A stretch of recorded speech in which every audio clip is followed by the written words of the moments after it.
एक संत थे जिन्होंने अपनी पूरी जिंदगी भगवान की सेवा और पूजा में लगा दी। लेकिन एक बात थी, उनका मन कभी शांत नहीं रहता था।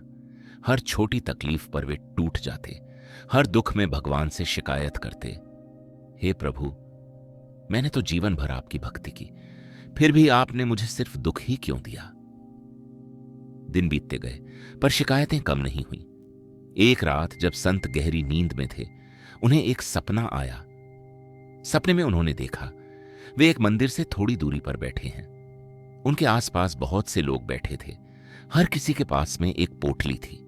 किसी की पोटली बड़ी थी तो किसी की छोटी।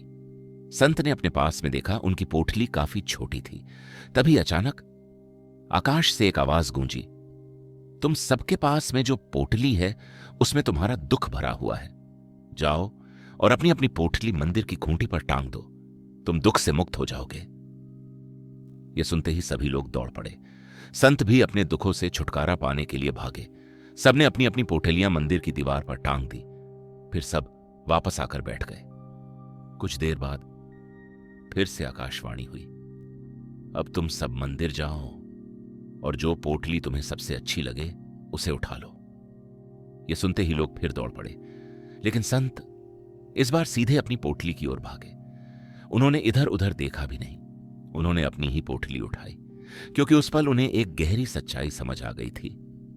दूसरों का दुख कैसा होगा यह कौन जानता है, अपना दुख कम से कम जाना पहचाना तो है। जैसे ही उन्होंने पोटली उठाई, उनकी नींद खुल गई। संत की आंखों से आंसू बह रहे थे। उन्होंने भगवान के सामने हाथ जोड़ दिए और बोले, प्रभु, आज के बाद मैं कभी शिकायत नहीं करूंगा। आप जैसे रखोगे वैसे ही रहूंगा। हमें इस कहानी से क्या सीख मिलती है? हम नहीं जानते किसकी दुख की पोटली में क्या भरा है, इसलिए दूसरों से तुलना करना व्यर्थ है। हमारी अपेक्षाएं ही अक्सर हमारे दुख का कारण बनती हैं।